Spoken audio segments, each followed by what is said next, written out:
TDP అధినేత చంద్రబాబు నివాసంలో assembly Lok Sabha అభ్యర్థులకు బీఫామ్స్ పంపిణీ జరుగుతుంది.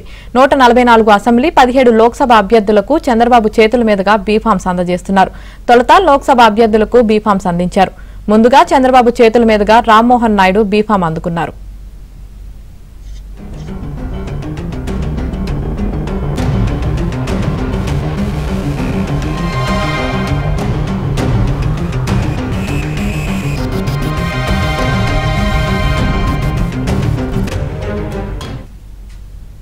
టీడీపీ అధినేత చంద్రబాబు నివాసంలో అసెంబ్లీ లోక్సభ అభ్యర్థులకు బీఫామ్స్ పంపిణీ జరుగుతుంది.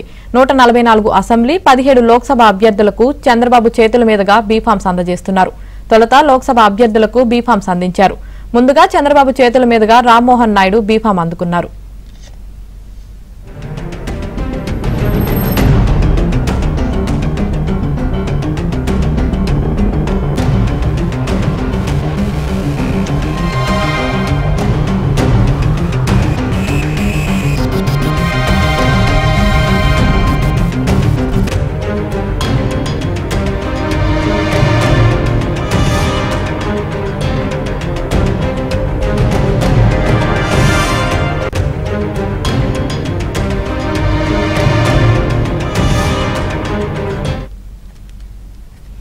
టీడీపీ అధినేత చంద్రబాబు నివాసంలో అసెంబ్లీ లోక్సభ అభ్యర్థులకు బీఫామ్స్ పంపిణీ జరుగుతుంది. ఇదే విషయానికి సంబంధించి మరింత సమాచారం మా ప్రతినిధి పూర్ణ లైవ్ లో అందిస్తారు. పూర్ణ,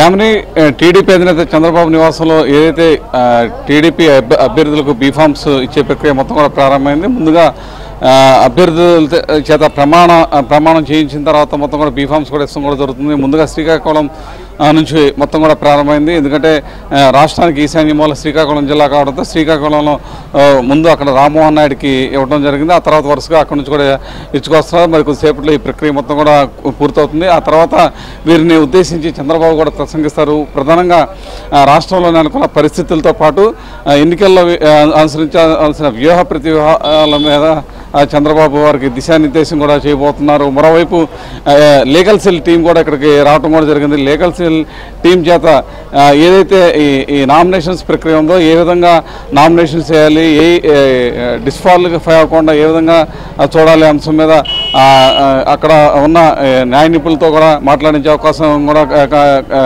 కనపడుతుంది. దీనికి సంబంధించిన ప్రక్రియ కూడా లోపల కొనసాగే అవకాశం ఉందని కూడా చెప్తారు. దాదాపు ఇవన్నీ కూడా దాదాపు ఒక 2 గంటల సేపు కూడా కొనసాగే అవకాశం కూడా కనపడుతుంది. మరోవైపు కొన్ని సీట్లు సర్దుబాటు విషయం మీద కొన్ని సీట్లు ఇప్పటికే మార్పులు చేర్పులు జరిగిందని చెప్పుకోవచ్చు. ఏదైతే పాడేరు నుంచి గిడ్డి ఈశ్వరికి స్థానం కల్పించినట్టు తెలుస్తుంది. అలాగే మడకసీట్ నుంచి ఎంఎస్ రాజు ఇచ్చినట్టు, అలాగే మాడుగుల నుంచి బండారు సత్యనారాయణమూర్తి ఆయన కేటాయించడం జరిగింది. ఉండి నుంచి రఘురామకృష్ణరాజుకి కేటాయించడం జరిగింది. ఈ మార్పులు కూడా చోటు చేసుకున్నాయి. అయితే అనపర్తి విషయంలో కూడా ఇంకా మిస్టరీ వేయలేదు. ఎందుకంటే అనపర్తి సీట్తో అన్నీ కూడా కొన్ని సీట్లు ముడిపడి ఉన్న విషయం మొత్తం కూడా ఉందని చెప్పుకోవచ్చు. ఆ నేపథ్యంలో అటు దెందులూరు కానీ తంబలపల్లి కానీ వాళ్ళకి బీఫామ్స్ కూడా ఇచ్చిన పరిస్థితి కూడా లేదు. ఎందుకంటే అనపర్తితో ఈ 2 అసెంబ్లీలు కూడా ముడిపడి ఉన్న కారణంగా వాటికి తాత్కాలికంగా నిలుపుదల చేసినట్టు తెలుస్తుంది. వీటికి రేపు కానీ ఎల్లుండి కానీ వాళ్ళని పిలిపించి ఇచ్చే అవకాశం ఉందని కూడా చెప్తున్నారు. ఓవరాల్గా చూస్తే కనుక మొత్తం ఈ 144 నియోజకవర్గాలకు సంబంధించిన అభ్యర్థులకు, అలాగే 17 పార్లమెంట్ స్థానాల అభ్యర్థులకు మొత్తానికి ఈ బీఫామ్స్ అయితే మొత్తం కూడా డిస్ట్రిబ్యూషన్ కార్యక్రమం జరుగుతుంది. అయితే వీరికి ఇక్కడ ప్రధానంగా చంద్రబాబు వారు అందరూ కూడా కొంత దిశానిర్దేశం కూడా చేయబోతున్నారు. ప్రధానంగా ఎన్నికల్లో అనుసరించాల్సిన వ్యూహాలు, ఎందుకంటే వైసీపీ కొంత ఎత్తులు పై ఎత్తులు వేస్తూ ఉంటుంది. వాటిని చిత్తుగా ఏ విధంగా మనం తిప్పికొట్టాలన్న దాని మీద చంద్రబాబు అందరికి కూడా అభ్యర్థులకు కూడా అవన్నీ కూడా చెప్పబోతున్నారు.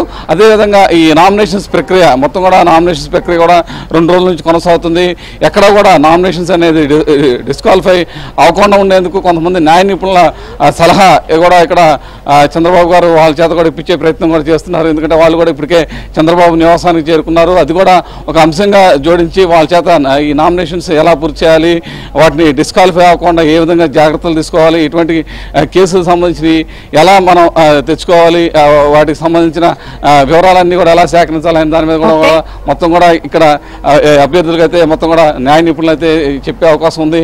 మరోవైపు ఈ చంద్రబాబు కూడా వీరందరూ కూడా ఏదైతే ఎన్నికల ప్రచారానికి సంబంధించిన వైసీపీ ఎత్తులకు పై ఎత్తులు ఏ విధంగా వేయాలి అన్నదాని మీద కూడా వీరికి దిశానిర్దేశం కూడా చేయబోతున్నారు.